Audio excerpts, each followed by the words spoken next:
لله رب العالمين والصلاة والسلام على أشرف الأنبياء والمرسلين خاتم النبيين مولانا ومولى الثقلين جد الحسن والحسين بالقاسم وآله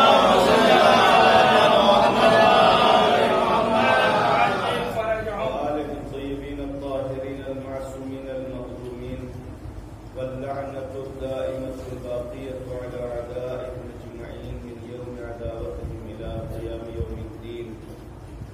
أما بعد فقد قال الله الحكيم في كتابه الكريم بسم الله الرحمن الرحيم يريدون ليطفئوا نور الله بأفواههم والله متم نوره ولو كره المشركون. صلوات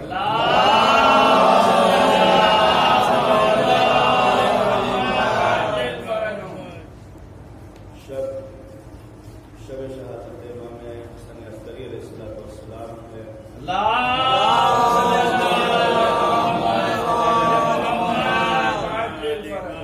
اور دیگر مناسبتیں. ایک تو ایام عزا کا آخری دن اور دوسرے بعض ہندوستانی روایات کے مطابق اہل بیت علیہ السلام کا مدینے میں واپس آنا. لہذا سب سے پہلے ہم کچھ باتیں امام حسن عسکری علیہ السلام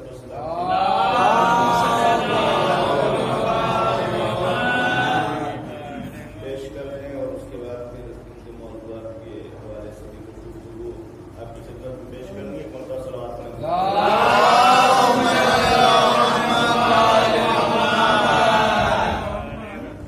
سورہ مبارکہ صف کی یہ 8ویں آیت ہے کہ جس میں پروردگار عالم یہ اعلان فرما رہا ہے کہ لوگ چاہتے ہیں کہ خدا کے نور کو تنکوں سے بجھا دیں. واللہ متم نورہ، لیکن اللہ اپنے نور کو آخر تک پہنچا کے رہے گا، تمام کر کے رہے گا. ولو کرہ المشرکون، اگرچہ یہ بات مشرکین کو ناگوار گزرے گی. یہ جو سلسلہ ہدایت اور سلسلہ امامت کے جس پر پروردگار عالم نے ہمیں قائم رکھا ہے،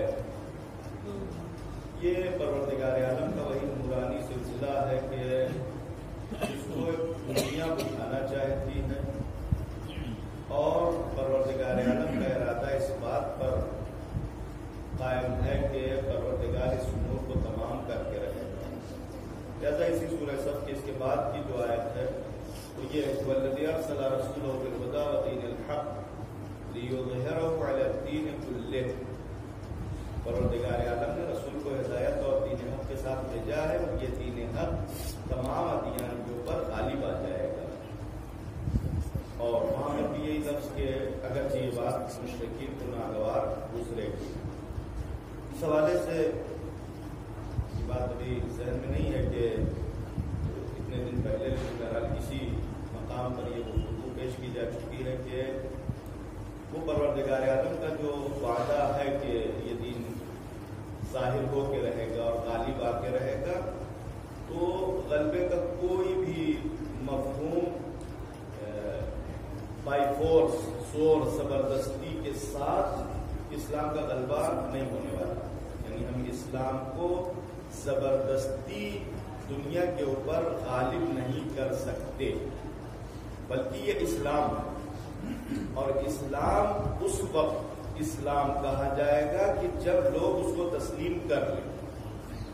لہذا غلبے سے مراد یہ نہیں ہے کہ یہ ذمہ داری مسلمانوں کو دے دی گئی ہے کہ نکالو تلوار، نکالو اسلحے اور لے کے جٹ جاؤ، اور اس کے بعد پھر لوگ مان لیں کہ تم غالب ہو.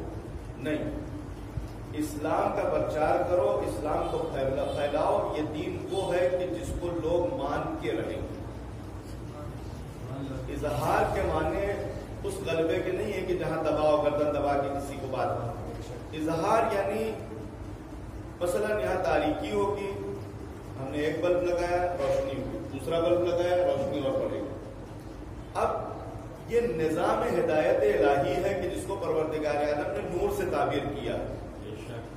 آپ ایک جگہ نور میں اضافہ تو کر سکتے ہیں، بلب کی جگہ 4 بلب تو لگا سکتے ہیں، لیکن ہم نے 4 بلب لگا دیا، آپ یہاں تاریکی لا کے چھوڑ دیں، آپ اندھیرا لا کے چھوڑ دیں، ہے کسی کے بس میں؟ لہذا نور وہ چیز ہے کہ جس کو پھیلایا جا سکتا ہے، لیکن تاریکی میں دم نہیں ہے کہ وہ پھیل سکے۔ لہذا جب ہمارے پاس نور موجود ہے بہت اچھا، تو پھر تاریکی ختم کرنے کا بس سیدھا طریقہ یہ ہے کہ اس نور کو منور کر دیا جائے، اس نور کو پیش کر دیا جائے۔ دنیا میں اتنا دم ہی نہیں ہے کہ وہ دنیا میں تاریکی پھیلا سکے۔ لہذا اظہار کا مطلب یہ ہے کہ تاریکی پھیلی ہوئی ہے، ہم نور روشن کریں گے، یہ تاریکی تھوڑا سا چھٹے گی، اور روشن کریں گے اور چھٹے گی، جتنا روشن کرتے چلے جائیں گے اتنا۔ اب ظاہر ہے کہ تاریکی کو برا تو بہت لگے گا، لیکن اس کے پاس کوئی چارہ ہی نہیں ہے کہ اپنے وجود کو اس نور کے سامنے قائم رکھ سکے۔ ایک تو بھی بڑا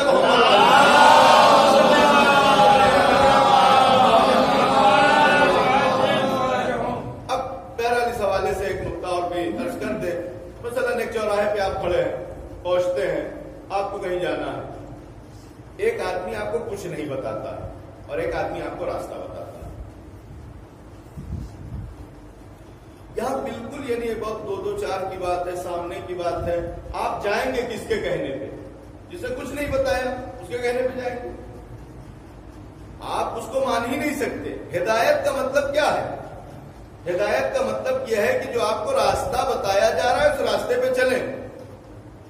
اب دنیا میں کون ہے کہ جو ہمیں راستہ بتا دے؟ راستہ وہ بتاتا ہے کہ جس کو پتا ہوتا ہے۔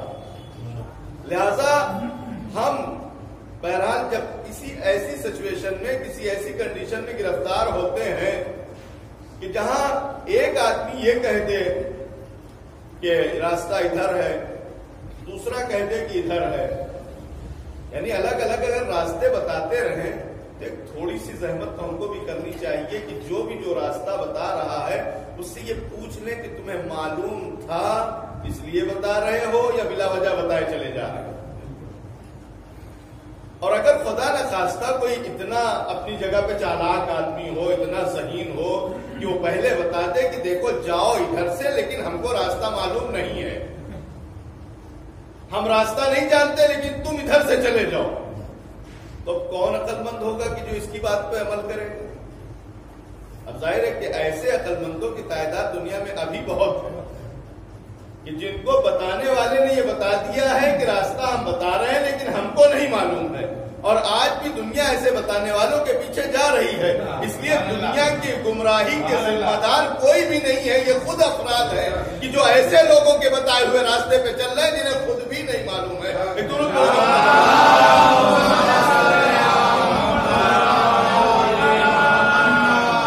اب یہ پورا سلسلہ امامت جو بہرحال ایک آخری کڑی اس کی اس جہت سے امام حسن عسکری علیہ الصلوۃ والسلام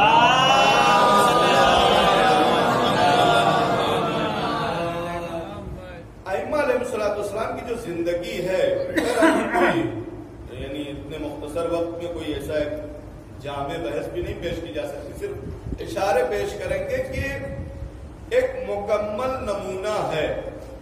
مکمل نمونے کا مطلب کیا ہے؟ مکمل نمونے کا مطلب یہ ہے کہ ہماری زندگی میں کوئی ایسا مرحلہ آ ہی نہیں سکتا کہ جس کی نظیر اور جس کی مثال ائمہ کی زندگی میں نہ پائی جائے،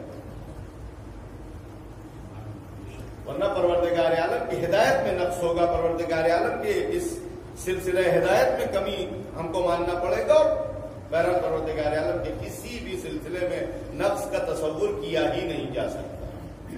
لہذا بہرحال بہترین زندگی کا جو نمونہ ہے وہ ائمہ علیہ الصلوۃ والسلام کی زندگی ہے۔ لہذا بہرحال جو ادوار بدلے، جو حالات بدلے ائمہ کی زندگی میں مولا کائنات سے لے کر اور امام حسن عسکری علیہ الصلوۃ والسلام کی زندگی تک حالات بدلتے رہے، اور حالات بہرحال دنیا والے بدلتے ہیں، لیکن جو الہی نمائندے ہوتے ہیں وہ حالات کے تابع نہیں ہوتے، بلکہ وہ حالات کو سدھارنے کے لیے آتے ہیں، حالات کو رخ دینے کے لیے آتے ہیں۔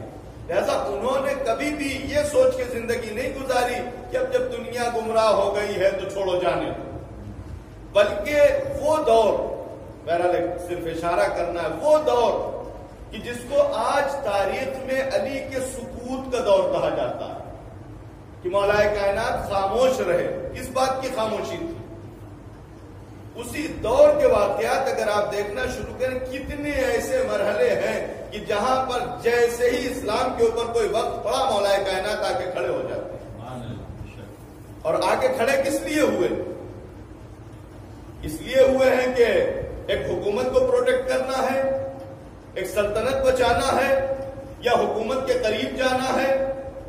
نہیں، کوئی ایسا مقصد نہیں، بلکہ مقصد صرف یہ ہے کہ مولا کائنات دنیا کو ایک پیغام دینا چاہتے ہیں کہ دیکھو انہوں نے حکومتیں تو اپنے اختیار میں لے لی ہیں، لیکن اسلام حکومتوں کے ذریعے نہیں بچایا جا سکتا، بلکہ اسلام صرف اور صرف اس سلسلہ ہدایت سے بچایا جا سکتا ہے جس کو پروردگار عالم نے بھیجا.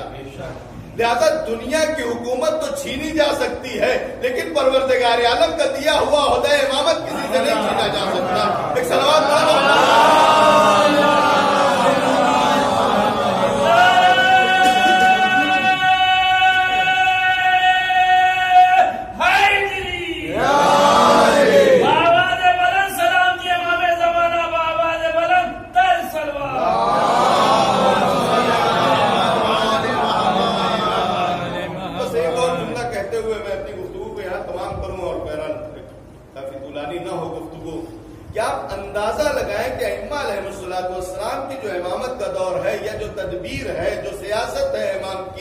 کس طریقے سے پیغام حق کو لوگوں تک پہنچایا ہے، اس کا اثر آپ ملاحظہ کریں.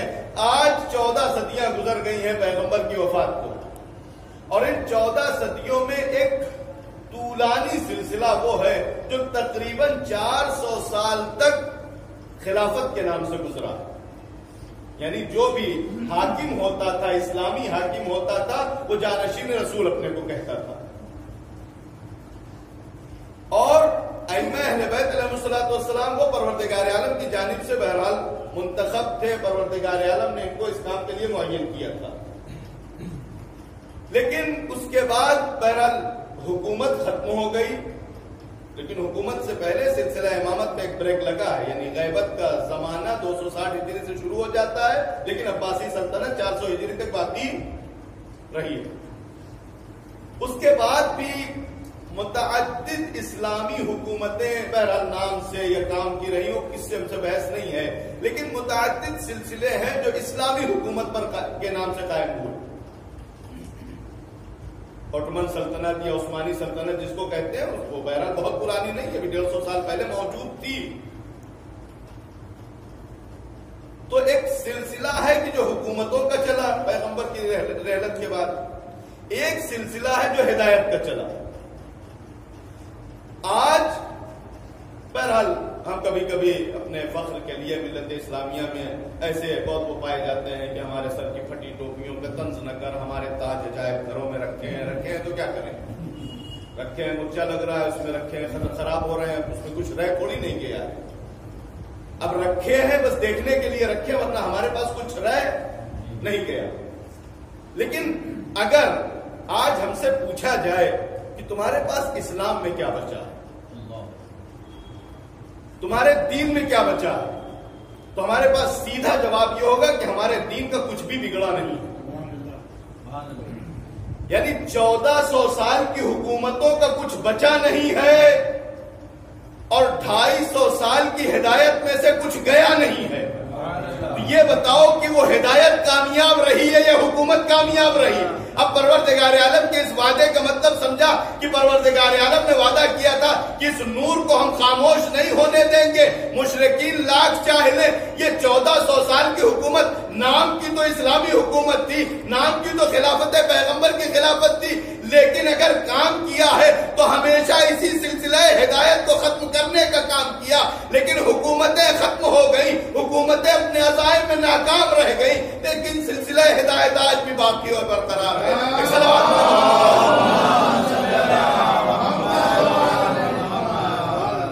یعنی دین میں گیا کیا؟ آج بھی قرآن بھی سلامت، فطرت بھی سلامت، پھر دین میں کچھ کچھ نہیں گیا. یہ 1400 سال کی حکومتیں ناکام ہو گئیں جو چاہتی تھی کہ اس دین کو ختم کر دیں, اور ایک تدبیر سے, ایک سلیقے سے ائمہ اہل بیت علیہ الصلوۃ والسلام نے اس دین کو لوگوں کے درمیان پھیلایا. اور ایسے دور میں, یعنی خاص کر جو آخری زمانہ ہے, اور بنی عباس کو اس بات کا اندازہ تھا کہ وہ جو احادیث ہیں پیغمبر کی, یہ جو غیبت کی پیشن گوئیاں ہیں, اور جو 12ویں امام کی آمد ہے, وہ ایک بہرحال ایسا سلسلہ تھا کہ جو بنی عباس سے پوشیدہ نہیں تھا. لہذا ایک امام زمانہ علیہ السلام کی ولادت کے موقع پر بنی عباس نے پوری فرعونی طاقت لگا دی کہ یہ ولادت نہ ہونے پائے, یا امام کو ایک ایسے مقام پر رکھا کہ جہاں امام کے اوپر مکمل نظر رکھی جا سکے. حتیٰ امام کے ازواج اور امام کے گھر میں کنیزوں کا باقاعدہ, یعنی ان کے اوپر نظر رکھی جاتی تھی کہ کوئی ایسا نہ ہو کہ مثلا کسی کی شکم میں بچہ ہو. لیکن پروردگار عالم نے بہرحال ایک شان سے اور اطمینان سے امام کی ولادت کے بہرحال اسباب فراہم کیے, مہیا کیے, اور امام اس دنیا میں آئے. اور یہ بالکل ایک معجزاتی سلسلہ ہے, ذکر کرنا چاہتا, لیکن امام عسکری علیہ الصلوۃ والسلام نے اس امانت الہی کو دنیا کے سامنے پیش کر دیا, دنیا کے سامنے متعارف کرا دیا, اور وہ سلسلہ امامت, یعنی 12ویں امام کی ولادت کے گواہ کے طور پر جناب نرجس خاتون اور بہت زیادہ گواہ نہیں ہے, اس کے باوجود ہمارے ایمان میں کمی نہیں آنے پائی. اور یہ ایمان میں کمی اس لیے نہیں آنے پائی کہ مثلا 12ویں امام کو دیکھ لیا اس لیے مان لیا, نہیں. ہم نے جب شروع کیا تھا, یعنی جب علی سے خلافت چھین لی گئی, اس وقت ہم مایوس نہیں تھے کہ اب کیا ہوگا, اس لیے کہ وہیں سے یہ راستہ بالکل الگ ہو گیا تھا کہ اب ہدایت الگ ہو جائے گی, حکومت الگ ہو جائے گی. حکومت کے لالچی اپنی دنیا آباد کرنے کے چکر میں رہیں گے, لیکن جو ہدایت کے ذمہ دار ہیں وہ پروردگار عالم کے اس راستے کو آگے بڑھاتے رہیں گے.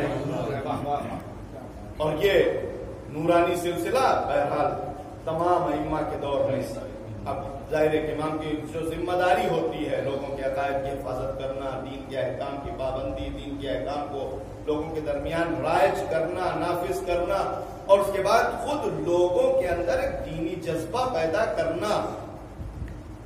ظاہر ہے کہ جو لوگ جڑے ہوئے تھے وہ اس کے اثرات دیکھ رہے تھے, اور جو اہل بیت کے در سے دور تھے وہ کہہ رہا.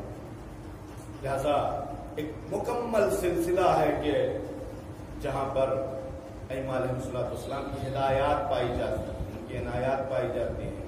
امام حسن عسکری علیہ الصلوۃ والسلام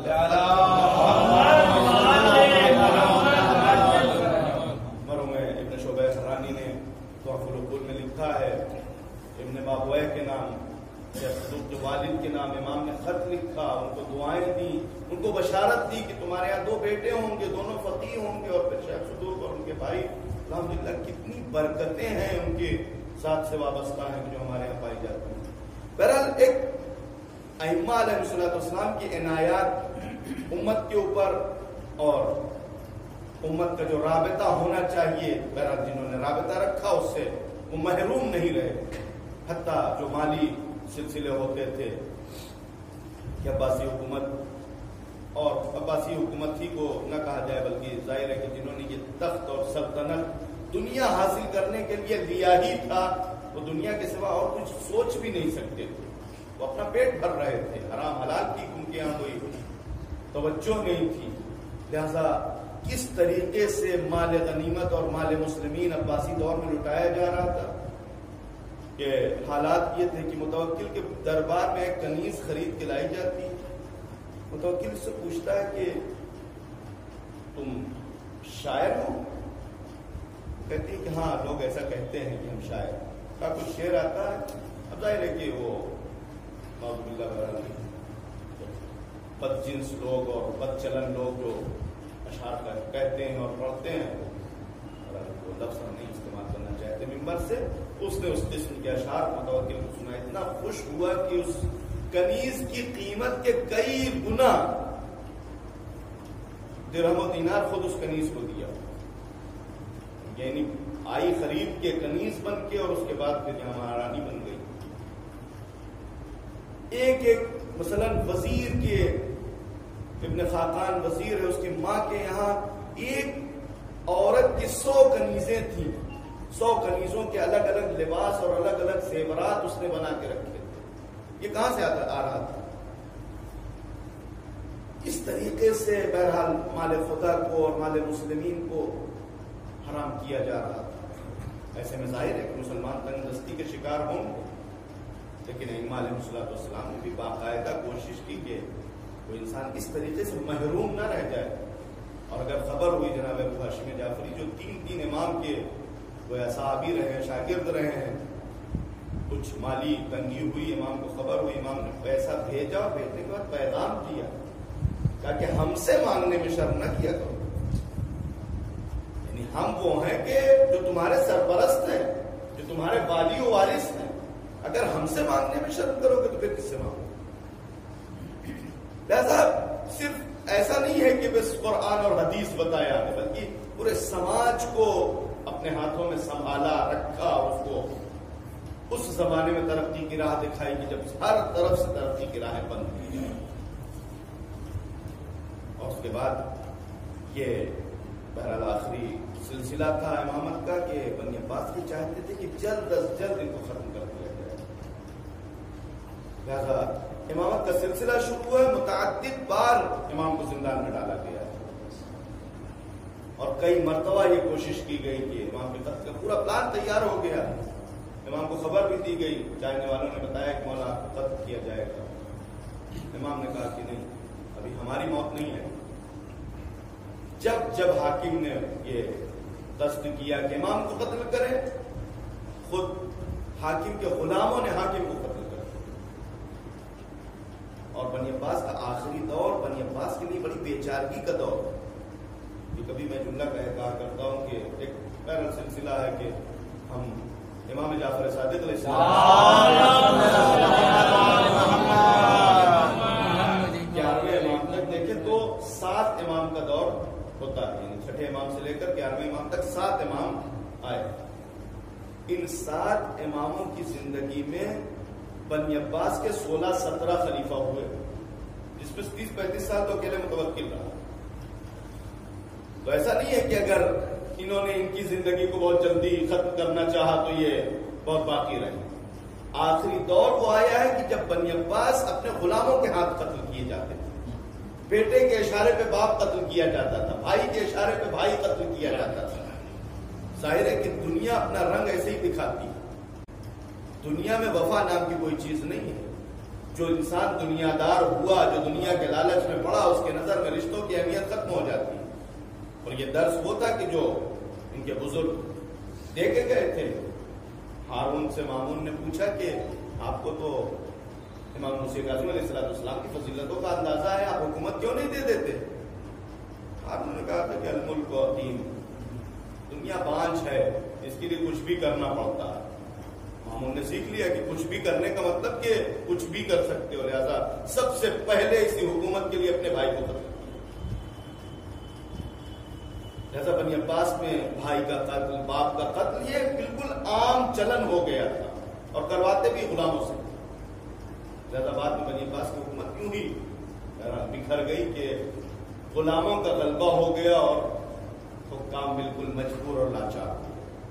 بہرحال یہ تاریخ اس حوالے سے اہمیت کی حامل ہے، اور امام کی شہادت کا دن ہے، لہذا دوسری مناسبت برس کرنے کے لیے ربط بھی پایا جاتا ہے کہ جب امام کی شہادت واقع ہوتی ہے وہیں سے غیبت کا زمانہ شروع، اور غیبت کا زمانہ امام کے لیے بھی مصیبت کا وقت ہے، لیکن امام سے زیادہ ہمارے لیے مصیبت کا وقت ہے۔ یعنی ایک سلسلہ، ایک قوم، ایک کمیونٹی، ایک جماعت، ایک ملت موجود ہو اور اس کا سربراہ نہ ہو تو پھر کیسی حالت ہوگی۔ اور میں اس موقع پر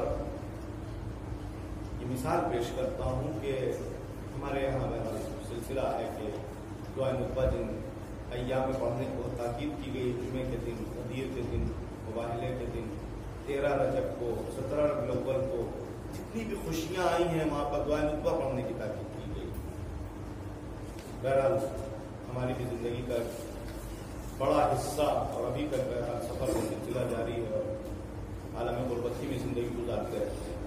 جب بھی کوئی موقع آتا ہے فوراً باپ یاد آتا ہے، ماں یاد آئے، ان کو فون کرنا، ان کو مبارکبادی دینا۔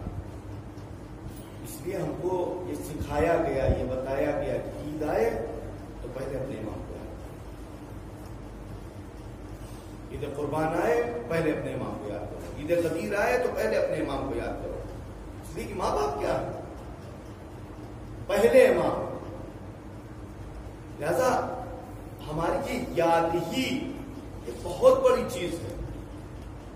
ایک روایت نظر سے گزری کہ جناب علی بن مہزیار جس وقت امام کی خدمت میں شرفیاب ہوئے، امام سے ملاقات ہوئی، امام نے پوچھا کہ ہم تو صبح و شام تمہارا انتظار کر رہے تھے، تم آئے کیوں نہیں؟ انہوں نے کہا کہ کوئی تھا نہیں کہ جو راستہ بتاتا، جو آپ تک پہنچاتا۔ امام نے سر کو جھکا دیا، انگلی سے زمین پہ خط کھینچنا شروع کیا اور اس کے بعد کہا کہ نہیں، غلط کہہ گئے، ایسا نہیں ہے، ایسا نہیں ہے کہ تمہیں کوئی بتانے والا نہیں تھا اس لیے نہیں آئے، بلکہ کہا کہ تم لوگ مال اکٹھا کرنے میں مشغول تھے، تمہارے کمزور، تمہارے جو صاحب حیثیت لوگ تھے وہ اپنے غربا، اپنے ضعفاء کا خیال نہیں رکھتے تھے، تم آپس میں رابطے اچھے نہیں رکھتے تھے۔ یعنی اگر امام سے دوری ہے تو یہ وجوہات ہیں اور کوئی وجہ نہیں ہے۔ لہذا امام نے اپنی غیبت کے وجوہات کی طرف اشارہ کر دیا اور اگر ملاقات کے اسباب فراہم ہو تو اس کے بھی اسباب بیان کر دیے۔ لہذا یہ ایک ایسا سلسلہ ہے عزاداری کا کہ جس میں ہمیں امام حسین علیہ السلام کے فضائل، مصائب اور تمام ائمہ علیہ السلام کے اصل جو سلسلہ امامت ہے اس کے حوالے سے ہمیں بیدار کیا گیا، بے شک ہمیں تیار کیا گیا کہ ہمارے ساتھ ایک اتنا بڑا ظلم ہوا ہے کہ ہمارے امام کو، ہمارے راہبر کو، ہمارے سربراہ کو اتنی بے دردی سے قتل کیا گیا۔ اب کیوں قتل ہوئے، کس نے قتل کیا، اس کے لیے ہمارے پاس علاج یہ بتایا گیا کہ جب تمہارے دل میں یہ گرمی ہو کہ کچھ لوگوں نے تمہارے امام کو قتل کیا، لعنت بھیجو ایسے لوگوں کو، تبرہ کرو، اظہار برات کرو ایسے لوگوں سے کہ پروردگار میں اسے بری ہوں، ان لوگوں سے ہمارا کوئی ربط نہیں ہے جنہوں نے امام کو قتل کیا۔ پھر امام قتل کیوں ہوئے، ان اسباب کے اوپر بھی توجہ رکھو۔ امام کے ساتھ پوری دنیا میں کیوں 72 ہی لوگ گئے، باقی لوگ کہاں تھے، اس کے اوپر بھی توجہ رہے۔ اب یہ محرم میں ہمیں تیار کیا گیا اور اس کے بعد یہ 8 ربیع الاول جب آیا کہ جب امام کی غیبت کا زمانہ شروع ہو رہا ہے اور اب امام کی نصرت کے لیے ہم کو بلایا جا رہا ہے، تو ہم نے کہا کہ خدا حافظ، الوداع یا حسین۔ ایام عزا ختم ہو رہے ہیں، نہ حسین کہیں جا رہے ہیں نہ ہم کہیں جا رہے ہیں۔ امام حسین کو الوداع کہہ کے کہاں جانا ہے، یزید کے شرع میں جانا ہے۔ آج سے حسین کا ہمارا واسطہ ختم ہو رہا ہے، کل سے یزید سے رشتہ داری قائم کرنا ہے۔ حسین کہیں نہیں جا رہے، حسین کو الوداع نہیں کرنا ہے۔ ایام عزا صرف ختم ہو رہے ہیں۔ زیادہ سے زیادہ انسان یہ کہتے ہیں ایام عزا ختم ہو رہے ہیں، آخری دن ہے ایام عزا کا، یہ تو ہمارے بنائے ہوئے ہیں نا، کہ ہم نے طے کیا کہ بھائی 8 ربیع الاول تک ہم کریں گے۔ بہت ساری جگہ جو ہے وہ صرف 30 سفر کو ایام عزا ختم ہو جاتے ہیں، امام حسین علیہ السلام کی شہادت کو الگ کر دیا جاتا ہے۔ اب ممکن ہے کہ کوئی ایک دور آئے کہ جہاں 2-4-10 دن اور آگے بڑھا دیے جائیں، 17 ربیع الاول تک ہو جائے، تو ایام ختم ہوں گے کہ جس کو ہم نے بنایا، ہم نے ایام کی بجائے پورے گویا امام کو رخصت کرنا شروع کر دیا۔ اس رخصتی کی کیا معنی ہے؟ اور حقیقت میں صرف اعتراض اس پر نہیں ہے کہ ہم الوداع یا حسین کہتے ہیں، بلکہ آپ بہتر جانتے ہیں، میں بیان نہیں کرنا چاہتا ان چیزوں کو کہ ہم عزاداری کے بعد کن چیزوں میں مشغول ہوتے ہیں۔ یعنی وہ جو ہم اپنے لیے فرینس محسوس کرتے ہیں، اپنے کو آزاد محسوس کرتے ہیں اور ہر بندش سے آزاد ہو کے اور اس کے بعد خوشیاں منانا شروع کرتے ہیں، وہ اس بات کی علامت ہے کہ ہم نے حسین کو رخصت کر دیا ہے۔ نعوذ باللہ ہم نے کہہ دیا کہ حسین تم جاؤ، تمہارا راستہ الگ اور ہمارا راستہ آج سے الگ ہو رہا ہے۔ اگر ایام ازا کو ہم نے صحیح طریقے سے درک کیا، صحیح طریقے سے ہم نے ایام ازا سے استفادہ کیا، تو آج کے دن سے یہ شروع ہونا چاہیے کہ اب تک ہم لبیک یا حسین کہہ رہے تھے، تو اب ہم لبیک یا صاحب الزمان کہیں گے۔ عزاداری یعنی امام زمان کے سپاہی کی تیاری۔ بہترین عزادار وہی ہے جو بہترین امام کا سپاہی بن سکے، اس لیے کہ اب تک ہمیں حسرت ہے کہ مولا ہم نہیں آ سکے، ہم نہیں پہنچ سکے۔ مولا نے کہا کہ نہیں، ابھی آگے تمہارے موقع موجود ہے، تم کو وہاں تک پہنچنا ہے، اور اس کے لیے ہم کو یہ ایک فرصت دی گئی، ایک مدت دی گئی، ہم کو تیار کیا گیا، اور اس کا اصل جو موقع آیا پھر ہم وہاں سے فرار کرنے لگے۔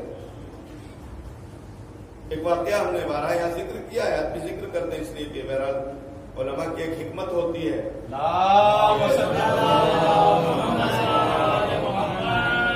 بعض بزرگان نے نقل کیا ہے، علامہ امینی رضوان اللہ تعالی علیہ ایام ازا کے آخر میں یہ واقعہ بیان کرتے ہیں منبر سے کہ کبوتر باز کبوتر پکڑ کے لاتے ہیں اور لانے کے بعد ان کو باندھ کے چارہ کھلاتے ہیں، اٹے پہ باندھتے ہیں اور باندھ کے ان کو چارہ کھلاتے ہیں، اور جب مہینہ دو مہینہ گزر جاتا ہے تو پھر ان کو کھول دیتے ہیں۔ اگر وہ کبوتر اڑ کے گیا اور واپس آ گیا تو اس کو رکھتے ہیں، اور اگر واپس نہیں آیا تو چھوڑ دیتے ہیں کہ نہیں، یہ گویا بہرحال ہماری زبان اس کو کہتے ہیں نمک حرام۔ تاکہ یہ ایام ازا جو ہمارے لیے بنائے گئے اور ہم امام حسین کے در سے وابستہ رہے، ایک دسترخوان تھا جو ہمارے لیے بچھایا گیا اور ہم کو دعوت دی گئی، ہم بیٹھے اس دسترخوان پہ اور استفادہ کیا، ہم نے کھایا پیا، اور کھانے سے مراد وہ روٹیاں نہیں ہیں، یعنی اپنی زندگی کا توشہ لیا ہم نے اس فرش ازا سے۔ اب اگر ہم 8 ربیع الاول کے بعد 9 ربیع الاول 10 ربیع الاول کو اس فرش ازا کے اہل نہ رہے، اس فرش ازا کے لائق نہ رہے، تو اس کا مطلب ہم نے نمک حرامی کیا۔ ایسا ہم کہیں جا نہیں رہے، ہم پلٹ کے یہی آنے والے ہیں، ہماری زندگی موت سب کچھ یہی ہے، لہذا ایام ختم ہو رہے ہیں، عزاداری بھی نہیں ختم ہو رہی، یعنی وہ جو ہم نے لمٹ اپنے لیے رکھی تھی، اور وہ بھی بہرحال اپنے کچھ مقصد کے تحت رکھی ہے تاکہ وہ پورا سال کا سال ہم یوں ہی غم نہ منائیں۔ اور ظاہر ہے کہ آپ دیکھیں کہ مکمل سلسلہ پایا جاتا ہے جس میں ایسی کوٹ کوٹ کے مکاری بھر دی گئی ہے کہ مثلا عید خراب کرنے کے لیے وہ امام علی علیہ السلام کا 10واں منانے لگتے ہیں، نہیں معلوم بقرعید خراب کرنے کے لیے جناب مسلم کا سیوم منانے لگتے ہیں۔ بسم اللہ منائیے، نبی کو امام عسکری علیہ السلام کا سیوم نہیں مناتے، وہ بھی تو ہے سیوم، یعنی ایک خاص طریقے سے ہمارے ذہن کو الجھانے کے لیے سب سارے کام کیے جاتے ہیں۔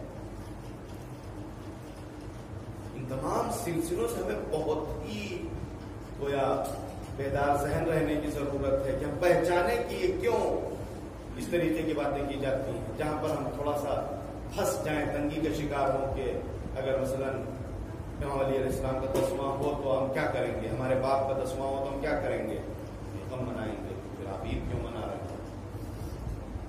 خاص سلسلہ جو ہماری زندگی میں ایک گنجائش میں رکھی گئی، ورنہ یوں ہی اگر ہم سیوم 40واں سب کا منانے لگے تو پورے سال میں پھر کون سا دن ہمارے لیے بچے گا کہ جس میں ہم اپنے لیے کوئی خوشی منا سکے؟ اس لیے بزرگوں کی حکمت کے تحت رکھا گیا ہے، نہیں کہ ہم کو منع کیا گیا ہے۔ ٹھیک ہے، ایک انسان منانا چاہتا ہے، بسم اللہ منائے، تمام ائمہ کے سیوم کرے، تمام ائمہ کا 10واں کرے، تمام ائمہ کا، لیکن توجہ رہے کہ پھر ایام ازا جیسے ہم مناتے ہیں کہ اس درمیان نہ ہم نے کوئی شادی، نہ کوئی بیاہ، نہ کوئی خوشی کو کوئی فنکشن نہیں کیا ہے، تو پھر سال بھر آپ ایام ازا مناتے رہے، اس کے لیے کوئی تیار ہوگا؟ اگر نہیں تیار ہیں تو پھر جو بزرگوں نے کیا ہے اسی سرمایہ کو محفوظ رکھ لیں، یہی ہماری سب سے بڑی کامیابی ہے۔ صلوات پڑھیں محمد.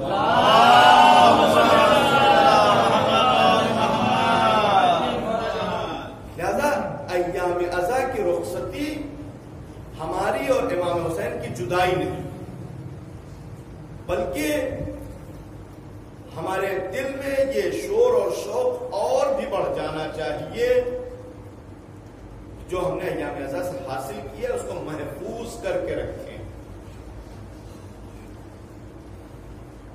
ایک بزرگ نے عزاداری کے حوالے سے یہ جملہ بیان کیا اور بہت ہی اہم جملہ. عزاداری سینہ پوچھنے کو نہیں کہتے. اگر دل میں درد نہ ہو تو ہم سے بہتر عزادار وہ طبل ہے یا وہ ڈھول ہے جس کی آواز ہمارے سینے سے زیادہ نکلتی ہے. ہماری اور اس کی آواز میں فرق کیا ہے؟ فرق یہ ہے کہ اس میں صرف آواز نکلتی ہے، یہاں دل میں درد نکلتا ہے. اور یہی وجہ ہے کہ ہم آراز کیا کرتے ہیں کہ یہ بیچارے 2% کے مفتی لوگ جو کبھی عزاداری پہ فتویٰ لگا دیتے ہیں، رونے پہ پابندی کے وقوف لوگ، اگر تمہارے منہ پہ تھپڑ پڑے تو آنکھ سے اشک آ جاتے ہیں. یہ آنکھ سے اشک آتے کیوں؟ آنکھوں سے اشک دل کے درد کی بنیاد پر نکلتا ہے، اور آنکھوں کا اشک دل کے پاکیزگی کی علامت ہے. امام نے فرمایا ما جفت العیون الا لقسمت القلوب. آنکھیں جو خشک ہوتی ہیں وہ گناہوں کے زیادہ ہونے کی وجہ سے. وما قست القلوب، آنکھیں جو خشک ہوتی ہیں وہ دل کی سختی کی وجہ سے. وما قست القلوب الا لکثرت الذنوب، اور دل جو سخت ہوتا ہے، دل جو سنگ ہوتا ہے وہ گناہوں کی کثرت کی وجہ سے. اس لیے اگر تمہاری آنکھوں میں اشک نہیں ہے تو تمہارے دل میں اتنی ناپاکی پائی جاتی، اتنی خباثت پائی جاتی ہے کہ تمہاری آنکھیں رو بھی نہیں سکتی. جسے یہ جو شہداء کی عزاداری نے اگر ہمیں کچھ بھی نہ دیا ہو، کچھ بھی نہ دیا ہو، صرف یہی رونے کا سلیقہ دیا ہو، یہی ہمارے دل کی پاکیزگی کے لیے کافی ہے. جو قومیں رونا جانتی ہیں ان کے دل میں پاکیزگی پائی جاتی ہے. اور یہ ایام بہرحال جو مناسبت نقل کی جاتی ہے، اگرچہ تاریخی حوالے سے اختلافات پائے جاتے ہیں کہ اہل بیت کا واپس آنا یہ ایسی مصیبت ہے کہ جس کو ہم بہت آسانی سے محسوس کر سکتے ہیں کہ عام طور سے بھی انسان جب غربت سے، پردیس سے واپس آتا ہے تو وطن میں آنا ہی ایک الگ ماحول ہوتا ہے، ایک الگ گویا خیال ہوتا ہے، ایک الگ تصورات ہوتے ہیں. لیکن ایسا کاروان، ایسا قافلہ جو مدینہ الرسول جیسے وطن سے نکلا ہو اور نکلنے کا انداز یہ رہا ہو کہ پیغمبر کا پورا گھرانہ ساتھ میں گیا ہو، اس گھر کے سارے مرد ساتھ میں گئے ہوں، اور اس کے بعد واپسی پہ یہ حالت رہی ہو کہ مردوں میں سوائے عابد بیمار کو کوئی واپس نہیں آئے. اور جب بھی کسی گھر پہ مصیبت پڑتی ہے، کسی گھر میں کوئی غم آپ کو پڑ جاتا ہے، تو بہرحال انداز یہ ہوتا ہے کہ سینکڑوں لوگ ہوتے ہیں کہ جو آخر ایک آدمی، 2 آدمی، گھر کے 2-4 آدمی سے زیادہ تو نہیں ہوتے، گھر کے 2-4 آدمیوں کو تسلی دیا کرتے ہیں. ایک آدمی کے ساتھ 10-10 آدمی لگے ہوتے ہیں، اس کو تسلی دیتے ہیں، اس کو تعزیت پیش کرتے ہیں. لیکن جب اہل بیت مدینے میں واپس آئے ہیں تو جتنے تھے اس سے کہیں زیادہ غم نہیں. بہرحال اہل مدینہ بھی کس کو تعزیت پیش کرتے، کس کو تسلی دیتے. عجیب ماحول تھا اہل بیت کی آمد کا. اسی لیے سید سجاد نے جس وقت مدینے کے باہر قیام کیا تو اپنے جو رہنما تھا بشیر اس کو بلایا، اور بلانے کے بعد کہا کہ بشیر تیرا باپ شاعر تھا، کیا تو بھی کچھ شاعری کرتا ہے؟ بشیر نے کہا کہ ہاں آقا میں بھی شاعری کرتا ہوں. کہا جا کے اہل مدینہ کو ہمارے آنے کی خبر دے دے. بس بشیر مدینے میں گیا اور مدینے میں جانے کے بعد اس نے آواز لگانی شروع کی کہ وہ کاروان، وہ قافلہ جو حسین ابن علی 28 رجب کو یہاں سے لے کے گئے تھے، وہ کاروان واپس آ گیا ہے، وہ قافلہ واپس آ گیا ہے. یہ سننا تھا کہ اہل مدینہ اپنے گھروں سے باہر آ گئے اور سب کے سب دوڑ پڑے استقبال کے لیے. یہاں تک کہ یہ خبر جیسی جناب محمد حنفیہ کو ملی، جناب محمد حنفیہ آئے، جناب سید سجاد سے ملاقات کیا اور اس کے بعد اپنے بھتیجے کو تسلی اور تعزیت پیش کرنا چاہا اور اس کے بعد جناب سید سجاد سے کربلا کا احوال سننا شروع کیا. تاریخ کہتی جناب سید سجاد جناب محمد حنفیہ کے بھائیوں کے حالات بیان کرتے تھے. کبھی جناب عباس کے بھائیوں کی مصیبت بیان کی، کبھی جناب عباس کی مصیبت بیان کی. ایک ایک بھائی کا نام لیتے تھے جناب محمد حنفیہ. سید سجاد اس کی مصیبت بیان کرتے تھے. جیسی خبر شہادت سنتے تھے محمد حنفیہ بے ہوش ہو جاتے تھے، آنکھیں کھلتی تھی، پھر پوچھتے تھے، پھر جناب سید سجاد مصیبت کو بیان کرتے تھے، لیکن پھر جناب محمد حنفیہ بے ہوش ہو جایا کرتے تھے. میں کہوں گا محمد حنفیہ سید سجاد نے تمہیں کربلا کے احوال بتائے ہیں، تم نے اپنی آنکھوں سے کربلا دیکھی نہیں. ارے جا کے زینب کو تسلی دو. زینب کربلا میں اپنے بھائیوں کو شہادت دیکھ کے آئی ہے. ارے زینب نے اپنے بھائی کے گلے ہوئے پہ چلتا ہوا خنجر دیکھا ہے. اجرکم اللہ. اور اس کے بعد یہ کاروان جب مدینے میں داخل ہوا، جیسے ہی مدینے میں داخل ہوئے سیدھے قبر رسول پہ جاتے ہیں. قبر رسول پہ جانے کے بعد ایک مرتبہ جناب زینب نے فریاد کرنا شروع کیا، اے نانا ہم لٹ کے آئے ہیں، اے نانا میرے بھیا کو شہید کر دیا گیا، اے نانا ہمارے سر سے ردائیں چھین لی گئی، اے نانا ہمیں سر پر رہنا بازاروں درباروں میں پھرایا گیا. یہ کہتے کہتے ایک مرتبہ جناب زینب آواز دیتی، اے نانا. حسین کی شہادت کے بعد بازو ہمیں رسن بدی تھی، اے نانا لا محرموں کا مجمع نہ ہو.